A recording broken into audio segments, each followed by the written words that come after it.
kill you!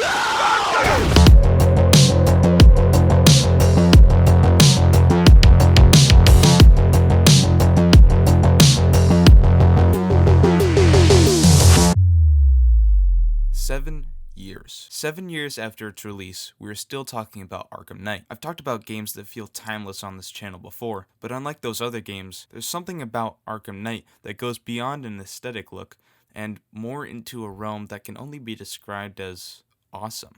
I had no idea what to expect, not knowing anything about the game besides the fact that it was rising in popularity with the recent release of The Batman. I'm not sure how, but even the opening titles make me feel as if I'm about to plunge right into the darkest depths of Gotham's underbelly, taking out waves of enemies in my wake. The free-flowing combat is exactly what this game needs. Unfortunately, if it was just a pure stealth game with some clunky jabs and side rolls in case you get detected, it would never have been as successful based purely on its great storytelling. The combat allows for the promise of be the Batman to be true with no questions asked. But while the combat does excel in its own department, the stealth and setup aspects of the game's mechanics is something I enjoyed maybe even more than the direct combat. In Arkham Knight, you have a weapons wheel filled with various gadgets that all serve a specific purpose. 2 types of batarangs, which can be used to temporarily knock down enemies if they are caught unawares. The disruptor, which allows you to sabotage different tech and objects, making guns jam or electrifying weapons caches. The voice synthesizer, which allows you to command certain enemies disguised as the main antagonist over comms. And a few other gadgets, all contributing something unique to the experience. Using all of these combined with sliding and ducking under the floor grates and swinging from overhangs to take out enemies can be one of the most satisfying things to do in the game. Usually you can take out 3 or 4 enemies without even touching a single one. Even the NPCs get increasingly scared as one by one they're picked off, communicating and checking in on their comms more and more to make sure everyone is still present and accounted for.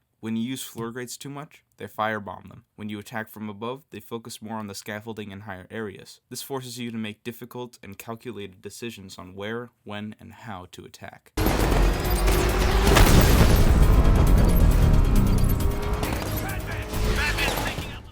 While I was planning this video, I considered clumping in the Batmobile with all of the gadgets and ways to take out enemies, but I thought it deserved a bit more discussion. The Batmobile is something where it seems you either like it or hate it, and I loved it. Ever since I saw Batman Begins for the first time, I wanted to jump in the tank of a car and race at breakneck speed, smashing into everything in my way. And on this front, Arkham Knight completely delivers, but not without a few flaws. While most missions in the game follow a basic structure with new things sprinkled in, Batcar missions are usually quite repetitive and sometimes quite alarmingly intense. No, I'm not saying that that's a bad thing, but sometimes when 30 or so tanks are blasting you all at once, it can be easy to feel bogged down with the task. You only really see a few different types of enemy tanks anyway, so every Batmobile mission seems just exactly the same. What I do love the Batmobile for, though, is how it handles speeding through Gotham's tight turns and alleyways. Turning into a literal tank is cool, but I'm there for the driving, to be honest.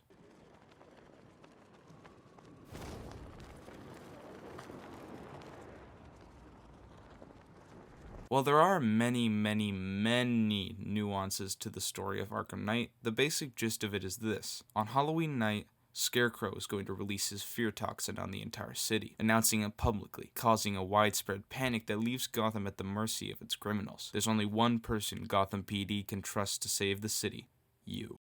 It's absolutely insane to think of this game as soon to be a decade old, because just wow. Rocksteady really pulled out all of the stops on this one. Using the grapple hook to zoom above the rooftops, listening to the rumors being spread about you on the comms below, makes traveling from one mission to another something to look forward to. Gotham isn't just some boring city that the devs slapped into a game. Everything is careful and precise, with more detail than most games of today. He's tailing us! Put your foot down! Go!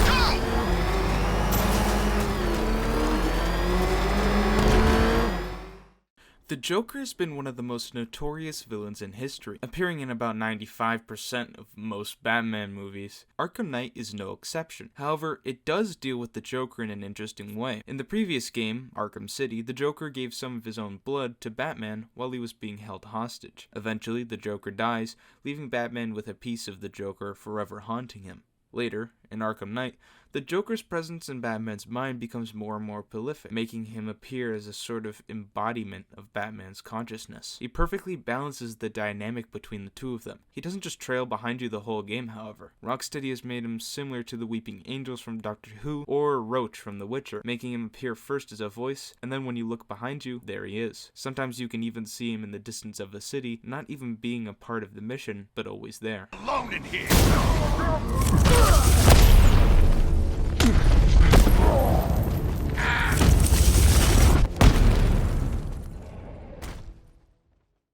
Arkham Knight has been an absolute blast to play. While it does have flaws, it's the kind of game I would think about just going about my normal day. Like, how do I get past these enemies? Or, what if I go here? It made a relatively small map seem 10 times bigger than most open world games, and for that, I applaud it. Arkham Knight has been a special ride, and for me, I know I'm ready for what's next. Bro, who put Nightwing in a Fortnite glider?